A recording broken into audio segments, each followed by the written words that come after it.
So now what's going on, everybody? FJC here, back with another video. And just before the video starts, if you're wondering why I sound like this, I'm just coming off of a cold, but the grind don't stop, baby, and I still gotta push out content for you guys. If this is the first video you've seen on my channel, my name is Philip, or FJC, and I'm typically a BattleBit content creator, as well as I stream Apex Legends and other FPS games on my channel, playing them very aggressively and fast-paced. And to any of my returning viewers, I love you so much. Yesterday was the XDefiant playtest that ran from 3 p.m. Eastern to 9 p.m. Eastern, and I thought I would take the time in this video to give my opinions on XDefiant, and I also want to talk about some of my concerns I have for the game in this video. So yesterday I played the playtest with a buddy of mine, Duck Films, and another buddy of mine, Trunks. I'm gonna put both their links in the description, but definitely give them a look and drop them a follow. But we all played roughly for around 3.5 hours, and after that we were kind of done with the game for certain reasons. And before I continue on with the video, I just want to let you guys know that this is purely my opinion, and I want to hear your guys' opinion in the comment section below. When we first hopped on the playtest, the servers were very good and very responsive, but the more we played and the more people that got on the servers, it seemed like the netcode was getting worse, and I started to die around corners more often. Now, the netcode issues were really prevalent in the closed and open beta of the game, and I have to say that it was definitely a step up in this playtest, but it was still noticeable. And that's why I'm happy that they are doing these playtests. I don't know if there's going to be any more planned, but it seems like they're trying to really test out the servers and fix out all the kinks before they release the game. But one of my main concerns about XDefiant is that they keep pushing the release date, and eventually the game is going to release around its biggest competitor, Call of Duty, which in my opinion is not a good thing for XDefiant. As of right now, there is no estimated release date for the game, and we do know that the game was supposed to be released around this time this month, but when XDefiant was sent out to first parties for testing, it didn't pass and didn't even get a conditional pass, which means they would have been able to release the game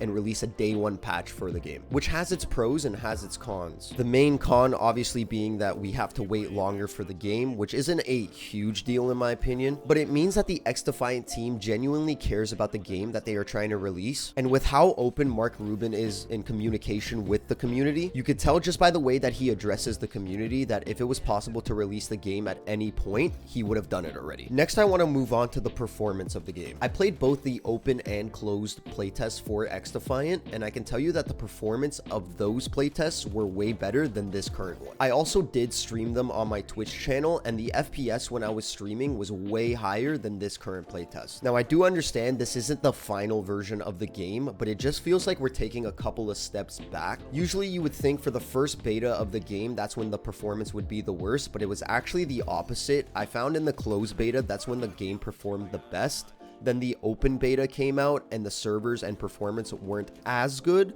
And then this current playtest was the worst feeling out of them all. I'm pretty certain by the time the game releases that this will be more polished, but it's something to bring to attention. And the last thing I want to talk about in the video are the guns and a specific passive ability for the cleaner characters. One thing I noticed about this playtest, at least for me, was the time to kill was significantly slower. And damage-wise, all the weapons feel practically the same. The only noticeable differences between weapons were the fire rate for me and the magazine count. For me personally, a little bit of weapon balancing will go a long way in XDefiant just to make every weapon feel different from each other, just to add a little spice and variety, because like I mentioned earlier, the weapons practically do feel the same. And the last thing I'm going to mention is the passive ability for the Cleaners faction. If you guys weren't aware, the Cleaners passive ability gives you fire bullets, and I myself do not remember these being in the closed or open betas for the game, but the fact that that's a passive ability and that always happens whenever you're using the Cleaners is kind of overpowered in my opinion, and by the time the game comes out, hopefully that's removed. I'm still very ecstatic for XDefiant to come out, and I'm very excited to get my hands on the game again. And personally, I just think a little fine-tuning to the game would go a long way in the lifespan for XDefiant. As always, let me know your opinions in the comment section down below and what you think of XDefiant, and let me know how excited you are for XDefiant. I am pretty excited for the game. I just hope they make some changes before it releases. Thank you guys so much for the support, and I'll see you in the next one. Peace out. Much love.